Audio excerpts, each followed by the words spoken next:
네, 오늘 함께 해주실 전문가분 소개해드리겠습니다. 오늘 JYP홀딩스의 박성규 대표님과 함께합니다. 대표님 안녕하세요. 네, 안녕하십니까. 네, 안녕하십니까. JYP홀딩스의 박성규입니다.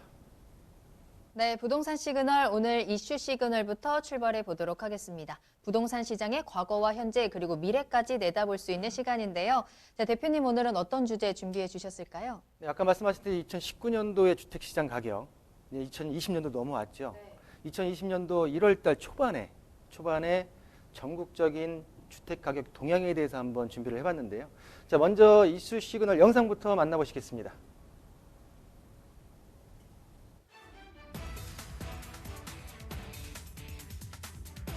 정부가 12.16 부동산 대책을 발표한 지 3주째가 지나면서 서울 아파트값이 상승폭을 더욱 줄이고 있습니다. 소형 평형이나 외곽 등 상대적으로 상승폭이 낮았던 중저가 아파트는 일부 상승했지만 상승세를 주도했던 고가 아파트들은 주춤한 모습인데요. 2020년 1월 1주 전국 주간 아파트 가격 동향에 따르면 매매 가격은 0.07% 상승하고 전세 가격은 0.12% 올랐습니다. 서울의 상승률은 0.07%를 기록해 전주에 비해 폭을 줄였는데요. 매매가는 이처럼 안정세를 찾아가고 있지만 전세값은 오히려 강세를 보이고 있습니다. 전국 주간 아파트 전세 가격은 0.12% 올라 지난주 대비 상승폭이 확대됐으며 서울은 주춤했지만 수도권과 지방에서는 상승세가 유지되고 있습니다. 오늘은 2020년 1월 전국 주택시장 가격 동향을 더 자세히 분석해보고 그에 따른 전망을 살펴보겠습니다. 네, 지난 12.16 대책이 발표되고 나서 한 달 정도가 지났습니다. 한 달 지나서 전국적으로 주택가격이 안정세라고 하지만 상승세가 전체적으로 지금 상승폭 자체가 축소가 됐고요. 지방의 하락폭 자체가 확대되는 모양새를 지금 보이고 있습니다. 자, 보시는 대로 아까 그 영상에서도 보셨지만 9억 이하의 아파트들이 주요 신축 위주로 가격 상승 부분 자체를 끌어올리면서 그렇지만은 9억 이상, 15억 이상 부분 자체가 가격의 하락폭, 거래량부터가 현격하게 줄은 모양새를 지금 보이고 있고요. 일단은 지금 한 달 정도 지난 이 시점에서 전국적으로 아파트 매매 가격 지수의 변동률을 보실 텐데요. 자, 전국적으로는 19년도 12월 말보다 지금 보시는 대로 상승폭 자체가 전국적으로 축소가 됐고요. 수도권 같은 경우에도 일부 지역을 제외하고 평균적으로 봤을 때는 상승폭이 축소가 됐습니다. 지방 또한 축소고요. 서울권, 모든 규제가 몰려있는 서울권 같은 경우에도 0.08에서 0.07로 상승폭, 상승은 했지만 축소되어 있는 모양새를 지금 보이고 있는데요. 전반적으로 지금 대책, 12.16 대책의 수요 억제 정책에 있어서 관망세, 수요자들의 관망세 부분 자체가 확연히 드러나고 있는 모양새고요. 또한 거래량을 봤을 때도 9억 이상의 아파트들 주택 같은 경우에 지난 연도 대비해서 거의 5분의 1 수준으로 지금 떨어져 있는 모양새를 볼 수 있다라는 부분 자체로 현재 정책이 매매 거래 시장에 미치고 있는 영향 자체를 보여줄 수 있는 도표가 아닌가라고 좀 말씀 좀 드리겠고요. 자, 그러면 지역별 매수위 지수 같은 경우에는 100이 넘게 되게 되면 매수자가 많은 거고요. 100이 아래라고 하게 되면 매도자가 많은 건데 실질적으로 지금 보시게 되면 지난 연도 12월 16일 발표 이후부터 전국적으로 보시게 되면 전국 서울, 강남, 특히 서울, 강남, 강북에 대한 매매 가격 지수가 계속적으로 하락하고 있는 모양새를 보이고 있다. 그러면 이 하락세가 언제까지 갈 것이냐라는 부분 자체가 가장 중요하겠죠. 지속적인 부분 자체로 올 4월까지는 갈 가능성이 굉장히 농후하다라는 부분 자체로 좀 말씀을 드리겠고요. 자, 전세 가격 지수. 매수자들이 관망세를 보이다 보니까 거기에 반사 효과로 전세 가격의 지수가 지금 변동이 되고 있는데요. 전국적으로 보시게 되면 전국의 전세 가격 지수 같은 경우는 0.11에서 0.12로 올랐고요. 수도권도 상승, 확대. 지방은 유지를 했지만 서울 같은 경우에도 지금 보시는 대로 서울 같은 경우만 상승폭 자체가 축소된 모양새로 전반적으로 지금 복지부동의 부분 자체로 지금 들어가 있는 게 아닌가라는 부분 자체의 어떤 지수를 좀 볼 수가 있겠고요. 자, 전국적으로 보시게 되게 되면 뭐 서울부터 플러스 부분 자체도 많지만 지방 같은 경우에는 마이너스로 지금 떨어진 것도 있다고 지금 말씀 좀 드리겠고요. 그러면 이제 지역별로 서울부터 전국적인 지역별로 어떤 지역들이 어떻게 오르고 어떤 지역이 어떻게 지금 축소됐는지에 대해서 지금 말씀 좀 드려보겠습니다. 서울 지역 같은 경우 평균적으로 지난주 대비 0.08 변동률에서 0.07로 상승폭이 축소되었습니다. 자, 소형 평형 그리고 그 외곽 지역에 상대적으로 상승폭이 낮았던 중저가 아파트라 말씀드리게 되면 지금 서울 중위 가격이 8억 7천 정도 하니까 9억 이하의 아파트에서 일부적인 상승을 보였고요.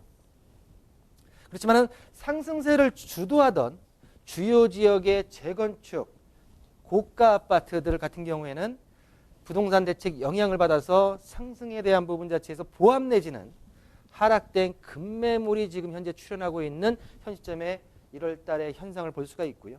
보시는 대로 거의 3주에서 4주 연속 상승폭이 고가 아파트를 위주로 축소되고 있는 모양새를 보이고 있다. 서울권의 특징입니다. 자, 서울권 내에서도 강북 14개구 같은 경우에는 0.07 평균적인 상승이었죠. 자, 마포구 같은 경우에는 성산, 염리동 위주로 상승을 보였고요. 중저가 아파트를 위주로. 자, 강북과 성북 같은 경우에는 뉴타운 및 역세권 중심의 직주 근접의 수요 중심, 실수요 개념 자체로 상승을 했고요. 성등구 같은 경우에는 금호, 행당, 옥수, 신축 내지 대단지의 소형 아파트. 자, 전체적으로 봤을 때는 아까 처음에도 말씀드렸지만은 중저가 9억 이하의 아파트들 위주로 지금 가격대가 상승된 구체적인 내용을 보시고 있다라고 말씀 좀 드리겠고요. 그러면 강남 11개구, 11개구 중에서 강남 4구요. 4구를 보시게 되면 평균적인 가격 자체가 0.07이지만은 지금 강남 4구 같은 경우는 0.04 상승 축소폭이 더 줄었습니다. 가장 큰 부분 자체가 강남 같은 경우에는 9억 원 이상의 아파트들이 대부분 지금 포진하고 있는 지역인데요. 자, 보시는 대로 대체로 보합세 유지 및 재건축 등 단지 등에서 급매물이 지금 나오고 있는 형상이고요. 4구 모두 강남 4구 모두 지금 보시는 대로 상승폭이 축소가 되었습니다. 이 이유는 뭐냐면 대출 규제에 대한 부분 15억 이상 그리고 9억 원 이상의 LTV 대출에 대한 부분 자체가 규모가 축소되다 보니까 지금 이 부분 자체에 있어서 직격탄을 지금 맞고 있는 강남 4구의 모습을 보고 있고요. 단 이 지역 같은 경우에는 버틸 수 있는 자금 자산가 부분 자체들이 많이 몰려있기 때문에 제가 볼 때는 언제까지 이 부분 자체가 눌려갈지가 좀 물음표가 좀 그려진다라는 부분 자체를 말씀드리겠고요. 자, 강남 4구 외에 나머지 지역 같은 경우에는 보시는 대로 모든 구의 상승폭 자체가 축소 유지되었지만 상대적으로 구로구 같은 경우에는 저가 아파트들이 많다 보니까 가격대가 지금 낮은 개봉동과 고척동 역세권 위주, 학교 인근의 학세권 위주로 지금 상승한 모양새를 보이고 있다라는 부분 자체로 말씀을 드리겠습니다. 자, 경기 지역입니다. 경기 지역 같은 경우에 지금 보시는 대로 0.17에서 0.14로 상승폭이 축소됐고요. 용인 수지구 같은 경우에 풍덕천, 신봉동 위주로 단지의 주거 지역에 있어서 주거 환경이 개선될 지역 위주로 지금 단지 위주로 상승을 했고, 구리시 같은 경우에 인창 수택동 8호선 역사예정지 위주로 상승했다 말씀드리겠고요. 그리고 안양시 조정대상 지역이죠. 동양구 같은 경우에 교통호재가 있는 학군이나 그리고 평촌동 위주로 구축 위주로 상승 모양새를 보이고 있고, 강남의 그래도 대표주라고 할 수 있는 대장주라고 할 수 있는 강명시 같은 경우에 하얀 일직동 교통개선이 신안선의 영향을 받는 지역 위주로 지금 아파트 값이 올랐다라는 부분 자체를 보이지만 결론적으로 상승폭 부분 자체는 전반적으로 다 축소된 모양새를 보이고 있습니다. 자, 인천 같은 경우에는 지금 동구 같은 경우에 독림구 노후단지 위주로는 좀 하락한 모양새를 보이고요. 자, 부평구와 계양구 같은 경우에는 구축, 서울과 접근성이 좋은 구축단지나 병방 규련동 위주의 계양 테크노밸리 부분 자체 인근 단지로 지금 상승을 했다라는 부분 자체의 인천의 특징을 보고 계시고요. 자, 그럼 5대 광역시 광역시 중에 가장 그래도 지금 선방을 하고 있는 지역 자체가 대전이라고 말씀드릴 수가 있을 텐데요. 자, 대전 같은 경우에는 5대 광역시의 평균 0.1 상승폭보다도 상위로 올라가서 0.31에 지금 대전 상승폭 자체를 보이고 있는데요. 자, 보시는 대로 유성구 같은 경우에는 저평가된 구축 위주로 좀 상승이 되고 있고요. 서구와 중구 같은 경우에는 교통, 학군 등 주거 환경이 양호한 단지 위주로 지금 상승 곡선을 보이고 있다라는 부분 자체로 5대 광역시 중에 가장 앞서가는 지역이다라고 좀 말씀 좀 드리겠고요. 자, 부산 지역입니다. 부산 지역 같은 경우는 조정 대상 지역으로 지난해 풀리면서 지금 수영구 같은 경우에 일부 신축 단지 위주로 상승이 들어갔고요. 해운대구 같은 경우에는 우동, 중동, 좌동 등 주거 선호도가 높은 단지 위로 상승이 올라갔고, 동래구 같은 경우에는 재건축 기대감이 있는 온천동 위주의 상승 부분 자체가 보이고 있다라고 말씀을 드리겠습니다. 유일하게 5대 광역시 중에서 상승폭차가 확대된 지역은 일단은 부산 지역이다라고 말씀 좀 드리겠고요. 자, 세송 지역 굉장히 분위기가 좋았었죠. 0.09%로 변동률 자체가 굉장히 높았었지만 지금 지난 1월 달로 들어서면서 0.28로 힘격하게 상승폭 자체가 축소됐다라는 부분 자체를 말씀드리겠고요. 자, 대전 인접해 있는 출퇴근이 양호한 소담동, 보람동 위주로 지금 상승세가 이어지고 있고, 지금 행복도시 내에 BRT 노선 부분 자체가 발표되면서 입지여건이 양호한 도담동과 세림동 위주로 지금 상승세 곡선 자체를 보이고 있는 세종시의 특징을 보이고 있고요. 자, 지금까지 서울, 수도권, 5대 광역시, 전국적인 8개 도의 주택가격을 좀 확인해 볼 텐데요. 자, 보시는 대로 마이너스 0.01에서 마이너스 0.02로 하락폭 자체가 확대되어 있는 모양새를 보이고 있습니다.